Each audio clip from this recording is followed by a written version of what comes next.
If you've ever studied Olelo Hawaii, then you've probably encountered the Okina and Kahako. You'll notice that I don't use them in my videos, but I also don't use them when I teach my own students. Why in the world would I do that? Stick around, we can talk about it.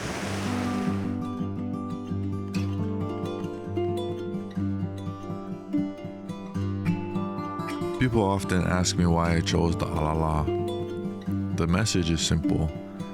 There was a time when our kupuna were discouraged from using their language, but that time has passed. Now it's the time for us to be vocal. Speak the Hawaiian words you know. Use the language you've learned, and always strive to speak the way our kupuna did. Just like the alala, we have a voice.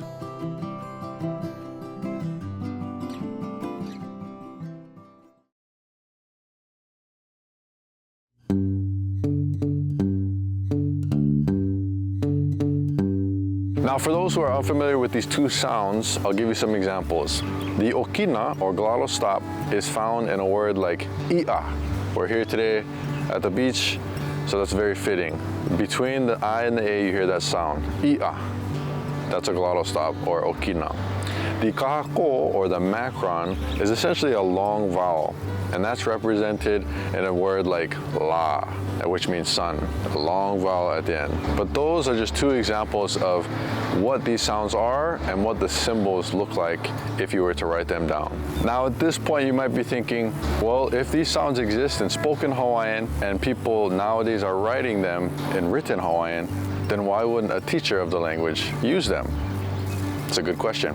You probably didn't know this, but English actually has a lot of symbols that are similar to the okina and the kahako. In fact, they have a glottal stop and they also have a long vowel. You'll want to research into what's called the IPA, International Phonetic Alphabet. It's essentially a system for writing, and every symbol or mark that's available represents a sound that's made in English. Some good examples of what that looks like is the word button. Now sometimes people pronounce it button and others pronounce it as button, and that should be a familiar sound to you. Button, that's that glottal stop I'm mentioning. Another good example is the word sea, like I see the ocean, and that's a long vowel, and you'll also see marks representing that long vowel, or the kahako. Now, although these symbols exist in English, you don't see them in newspapers, you don't use them when you write school papers, you probably don't use them when you text. So why do they exist and why don't you use them? Well, if you're a first language speaker or a native speaker of English, you acquired that language from other native speakers, people that knew how to speak the language through that oral tradition of the English language. So you've learned how to pronounce words, you've learned how to piece words together and create sentences. And if you're a second language speaker, a foreigner learning the English language, well, you're most likely acquiring it either from relationships that you have, taking a class, an online course, watching film, listening to music even. So you're still relying heavily on that spoken word. And then when it comes down to writing it, we don't actually use that system. So although these symbols exist even in English, we don't use them. As a teacher, my emphasis is on spoken Hawaiian. I want my students to become good speakers of the language. They can acquire reading and writing skills, but I would like them to become actual speakers of the language. Now, if we look at the original orthography of the Hawaiian language and the modern one, neither written language actually accurately represents spoken Hawaiian that's found among native speakers for a lot of different reasons. And there's no symbols and no amount of marks that will help you get the right pronunciation, teach you intonation, cadence, inflection, and nuances found in spoken Hawaiian. So at the end of the day, if you're gonna learn Hawaiian and become a good speaker of the language, you have to listen to native speakers. I'll give a short story to exemplify my next point, and it's a very short one, but it's very important. Years into my learning experience of the language, I was sitting with a native speaker who told me, to my surprise, I don't use these marks, Okina Kahako. I don't use them, my parents didn't use them, my kupuna didn't use them, and so on and so forth. That was a surprise to me. Although I had learned without them for a time and I was in certain circles where I did use them, I didn't actually ever see how native speakers wrote their language. And to my surprise, it was the same as English speakers. There's no symbols when we write. And so that's something really important to keep in mind. Native speakers, past, present, don't use them.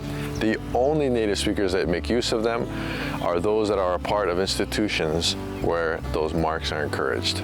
Now, this is an opinion shared among a lot of educators of the language. The Okina and Kahako is an incomplete system.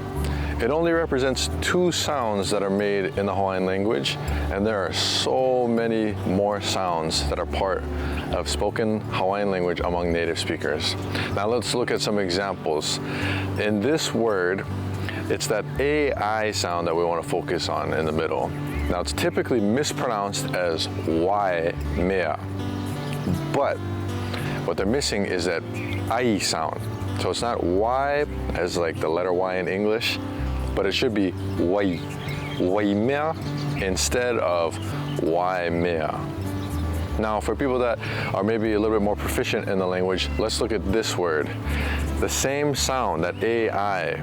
Now, although it's written this way, most native speakers pronounce it 2 ways. It's either leida, kind of an EI, leida, or the E drops and it goes to lida. So an example of how that might sound is hui kako malida or hui kako malida. Those are 2 very common ways that native speakers from different islands will pronounce this one word. But there's no symbol on either one of those examples that will teach or let students know that it's not that I sound, but it's I. And for the second example, it's A or E. And so again, it's an incomplete system, and to really accurately represent spoken Hawaiian through our written system, we need a lot more symbols to help us do that. The Okina and the Kahako can be a barrier for learners when it comes to the written language. So there are newspapers, old Hawaiian newspapers, and there's I think over 60,000 pages worth, dating from the 1830s to the 1940s. And I've seen students that learn with Okina Kahako, when they try to engage with these newspapers, which are written with the original written language, it's a huge learning curve. It's a giant barrier for them to overcome, and it really takes them a lot of time and very frustrating for them. And they really will read word for word, and they'll miss the context. Whereas native speakers, when they engage with that, they read contextually and they understand what's going on, and they're not waiting for a symbol to tell them how to pronounce a word.